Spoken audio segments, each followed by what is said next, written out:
They laughed before her boot had even found the platform boards. And Clara Whitfield understood, in that first ugly ripple of sound, exactly what sort of welcome 9 Mile had prepared for her.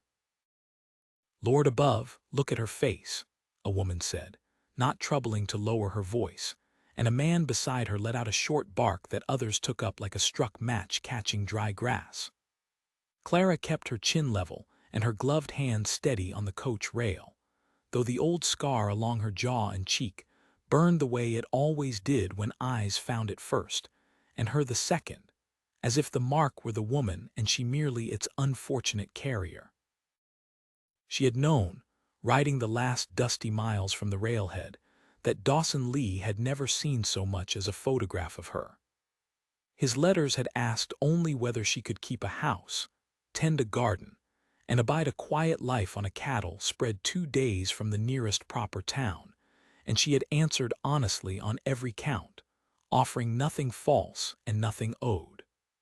She had not lied about the scar because he had never asked, and she had told herself the whole shaking journey west that a man who wrote as plainly and kindly as Dawson Lee would not be a man who laughed. She had not accounted for the rest of 9 Mile. "Well, Dawson," called a young woman near the front of the gathered crowd, pretty in blue gingham with her hair curled too carefully for a Tuesday, "looks like your bride's had some trouble finding a husband before now.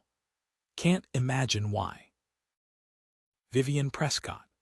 Clara did not yet know the name, only that the woman spoke it with the easy cruelty of someone who believed she'd been wronged and meant to make someone else pay the difference. The crowd's laughter swelled around the words, and Clara felt the old instinct rise in her, the one that said, "Duck your head, let it pass over you like weather. Do not give them the satisfaction of your eyes." She had done that for 9 years since the fire. She did it now, dropping her gaze to the dust between her boots. "That's enough." The voice cut through the noise plain as a rifle shot, not loud, but pitched with an authority that silenced the platform faster than any shout could have. Clara looked up to find a tall man stepping down off the porch of the stage office, hat pushed back, a coil of rope still looped over one shoulder from whatever chore he'd left mid-task to come see the coach in. He was younger than she'd pictured from his letters, and harder looking too, sun-weathered through the jaw. But it was his eyes that stopped her, steady, dark, moving over the crowd with a fury he was visibly working to keep leashed. "I said that's enough," Dawson Lee said again, and this time nobody laughed at all. He crossed the platform to her without hurry, the way a man walks towards something he has already decided matters, and he took off his hat before he reached her, which struck Clara harder than anything else that had happened since the coach door opened. Nobody had removed a hat for her in longer than she could remember. "Miss Whitfield." He said her name like it was worth saying carefully. "I'm sorry you had to step off into that. It won't happen again while I've got breath to stop it." "You don't know that it won't," she said, because honesty was the only coin she had left after the fire took the rest of her worldly comforts, and she meant to spend it now before he committed himself further. "You've not seen the whole of it yet, Mr. Lee." "I've seen enough," he said, and looked deliberately, pointedly at the scarred side of her face, not with pity and not with the flinching horror she'd grown so wearily used to, but with a kind of plain attention, as though he were simply looking at her, the whole of her, and finding nothing there that required looking away from. "Fire.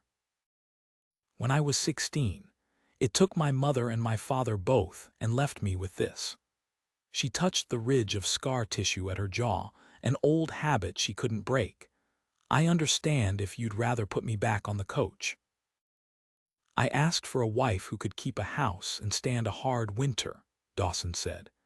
"Nothing in your letters told me a lie, and nothing on your face tells me one either. I don't see why a scar changes the bargain." Behind them, Vivian Prescott's laughter had gone thin and brittle, watching the exchange with an expression Clara couldn't yet read but would come. in time, to know very well the look of a woman watching something she'd wanted slip further from her reach with every word Dawson spoke. "Reverend Cole's expecting us within the hour if you're willing," Dawson said. "I won't hold you to anything you didn't come out here choosing. If you'd rather take a week, look the place over, decide for yourself, I'll not think less of you for it." Clara looked past him at the crowd still watching, at Vivian's furious composure, at the dust, and the heat, and the whole unfriendly territory she'd crossed a continent to reach, and she found, unexpectedly, that she did not want a week. She wanted an end to the deciding, the same way she had wanted an end to it every day since the fire had made her a subject for other people's judgment, rather than a woman living her own life. "I'm willing," she said. They were married within the hour, in a small clapboard church with Reverend Cole's wife as witness, and a scattering of curious townsfolk in the back pews, who had followed less out of goodwill than a hunger to see how the joke would end. Clara stood beside Dawson Lee in her traveling dress, no white satin, no orange blossoms, and when he took her hand to slide a plain gold band onto her finger, his thumb brushed once, briefly, over her knuckles, as if to say without words that he understood what this cost her and did not intend to let the cost go unmatched.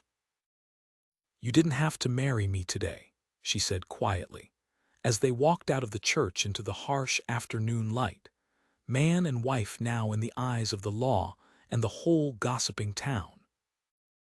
"I didn't marry you today because of what happened at the stage stop," Dawson said. "I married you today because I'd already decided, reading your letters these 3 months, that you were the kind of woman I wanted beside me. What happened at the stop only told me I was right to hurry."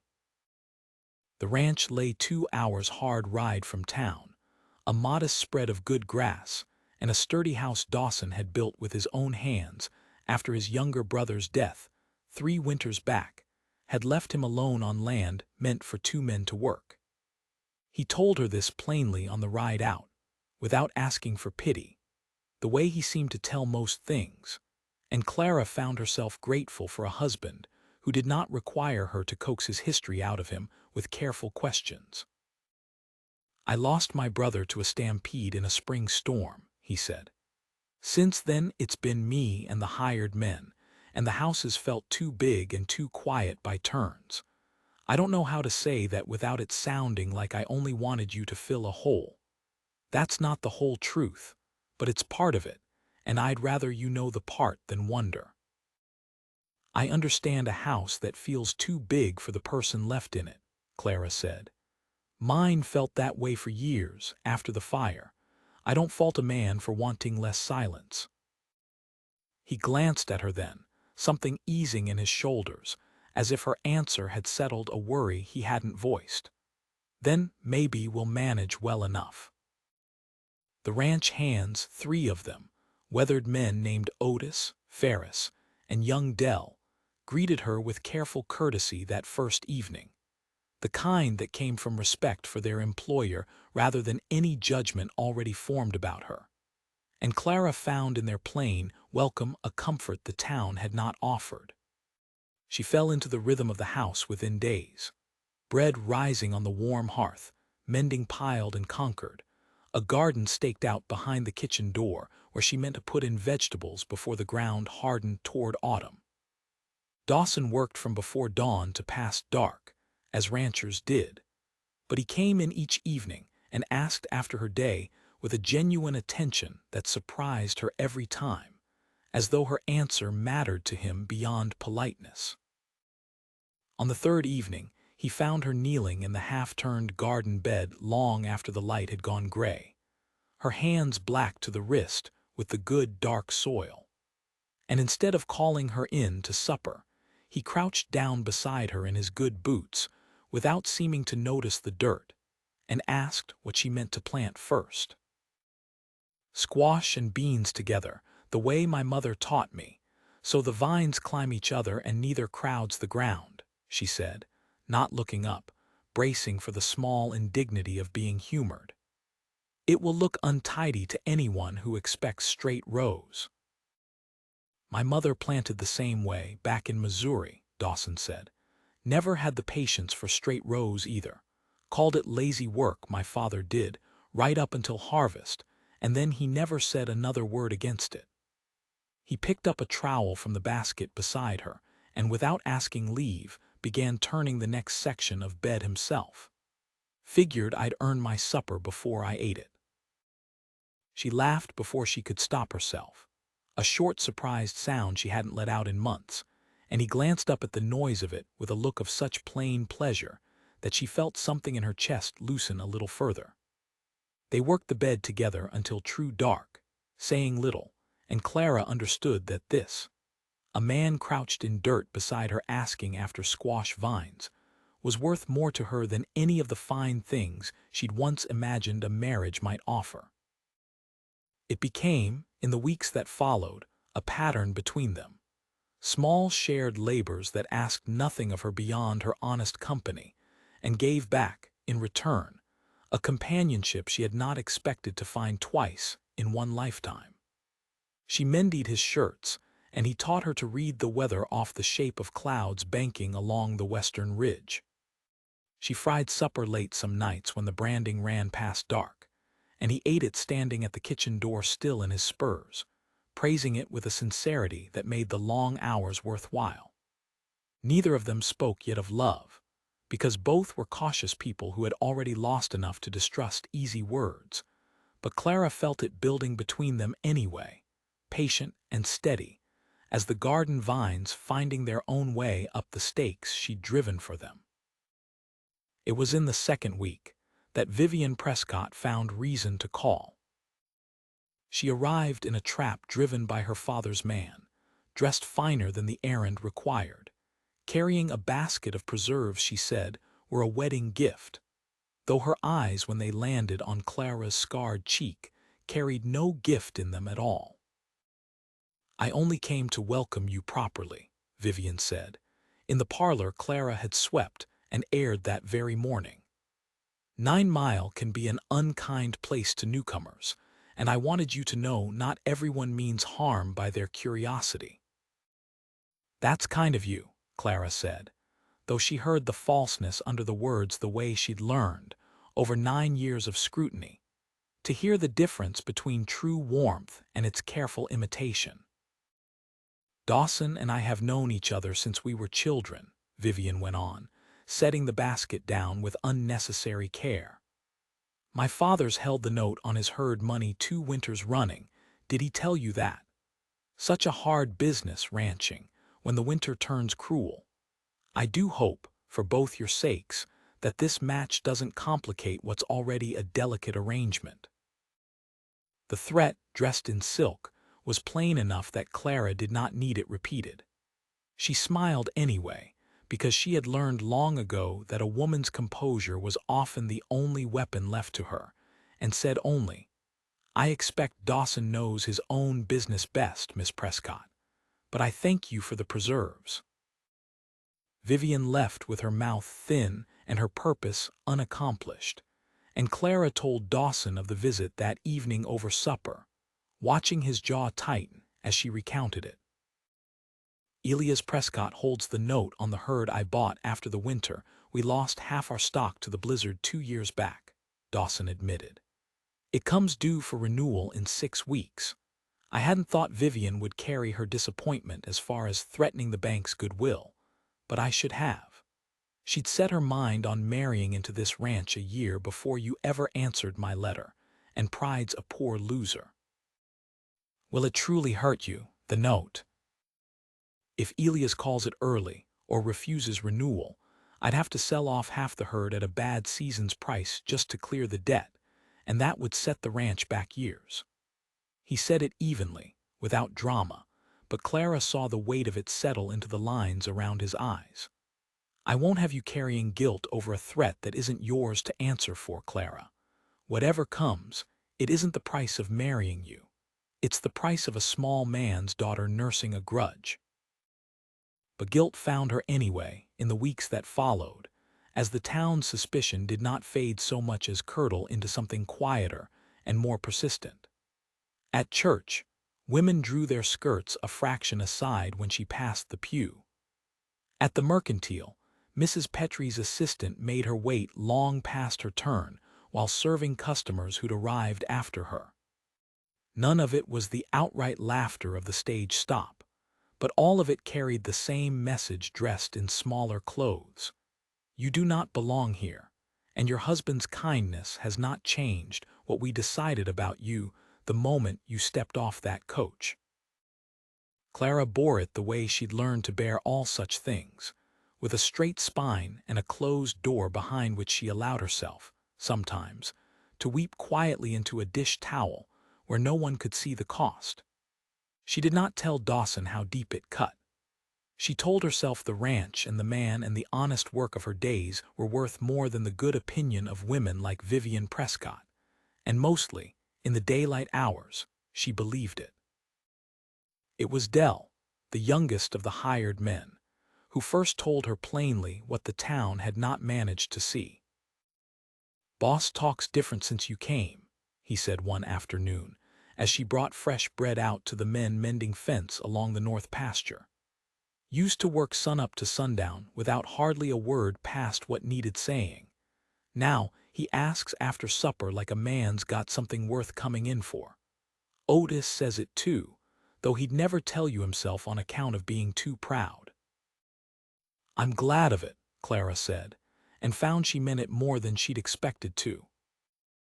Man like Dawson don't say much of what he feels, but he told Otis once, out at the herd, that he figured he'd married the bravest woman he'd ever met, on account of you stepping off that coach into all that meanness and not once looking away from it.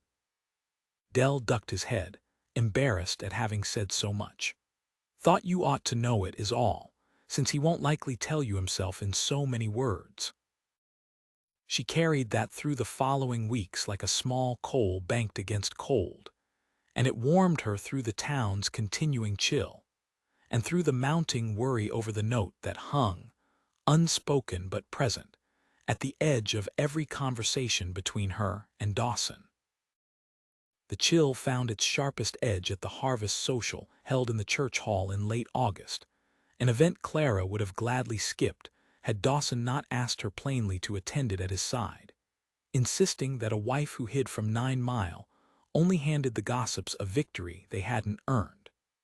She wore her one good dress, dark blue with a modest collar, and walked in on his arm with her spine as straight as she'd held it on the stage platform 2 months before.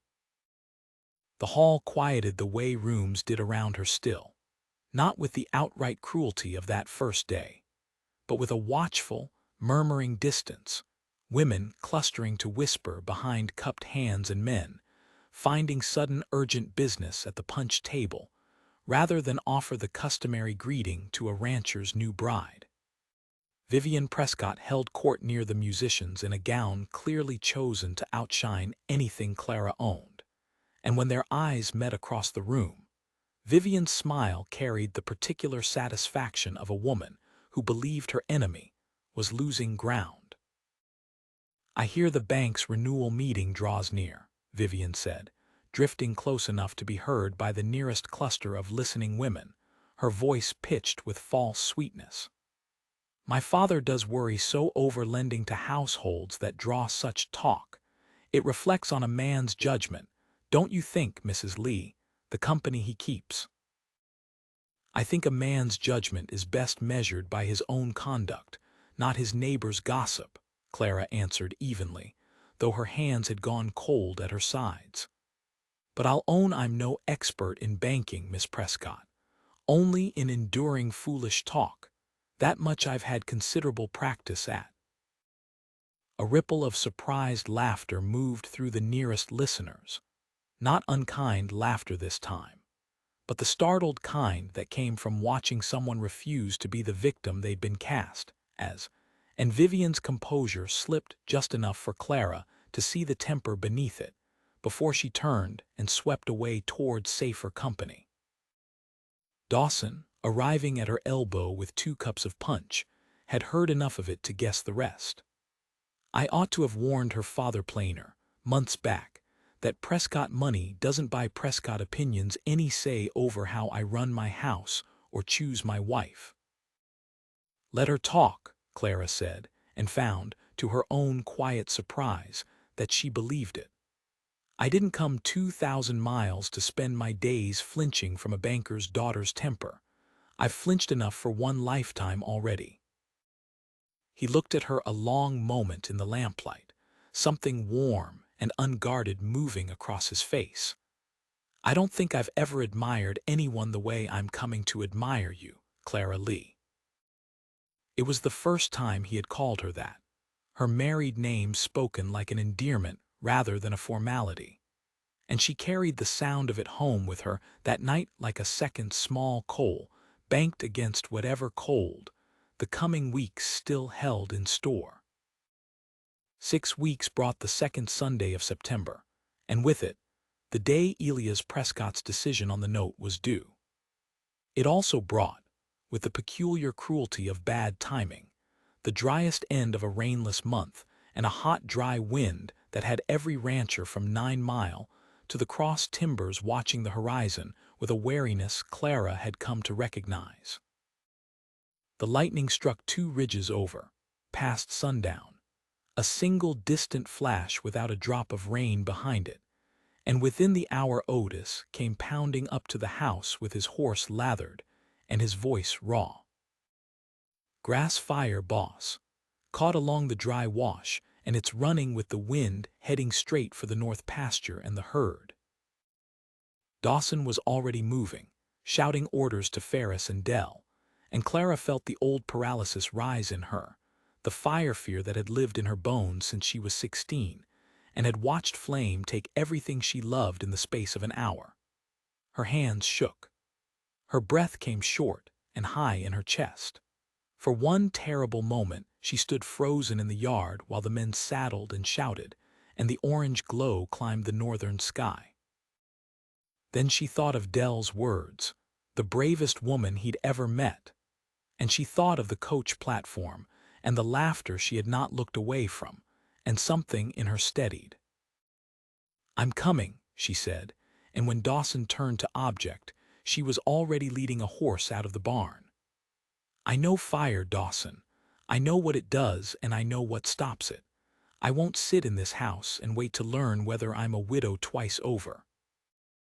He did not waste breath arguing. They rode hard for the north pasture together, the sky ahead going a furious orange-red, the herd already bawling and shifting in fear against the fence line. The fire had caught the dry grass along a full quarter-mile of the wash, running fast on the wind, and Clara understood in one clear-eyed instant, the fear in her chest burning away into something colder and more useful, that the only hope lay in a fire-break cut and burned ahead of the main blaze before it reached the herd. "We back burn here," she called to Dawson, pointing to the natural break where the wash bent, "and drive the herd through the gap toward the creek before the wind carries the main fire across. If we wait for it to reach us, it's too late." "How do you know that?" Ferris shouted, wide-eyed, as Dawson was already dismounting to strike the counterfire she described.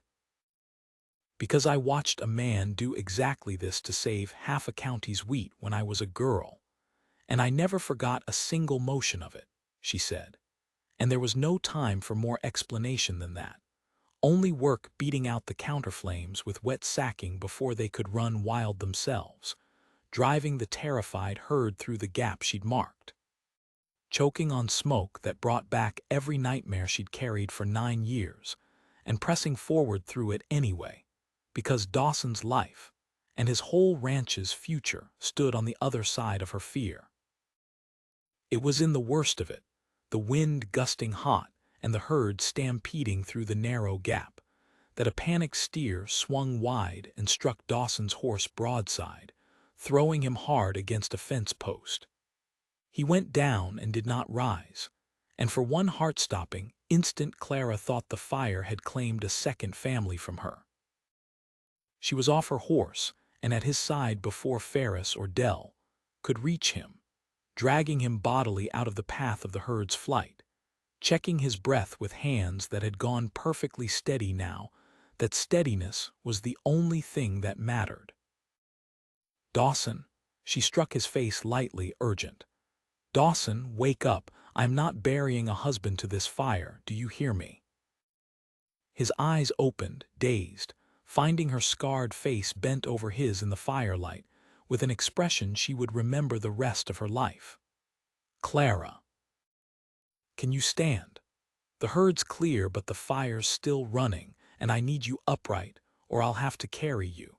And I warn you now I'm not strong enough to manage it gracefully."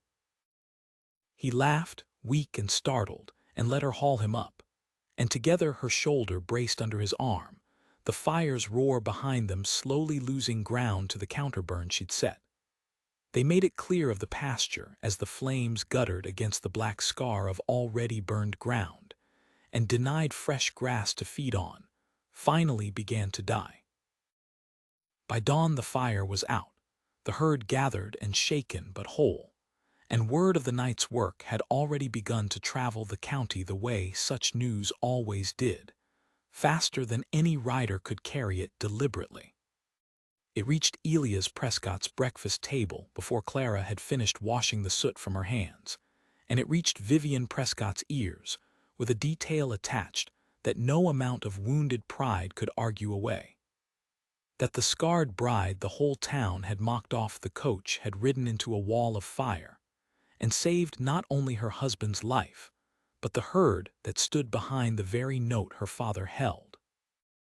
Elias Prescott himself rode out to the ranch 3 days later, hat in hand, an apology and a signed renewal of the loan both offered before Dawson could so much as ask after either.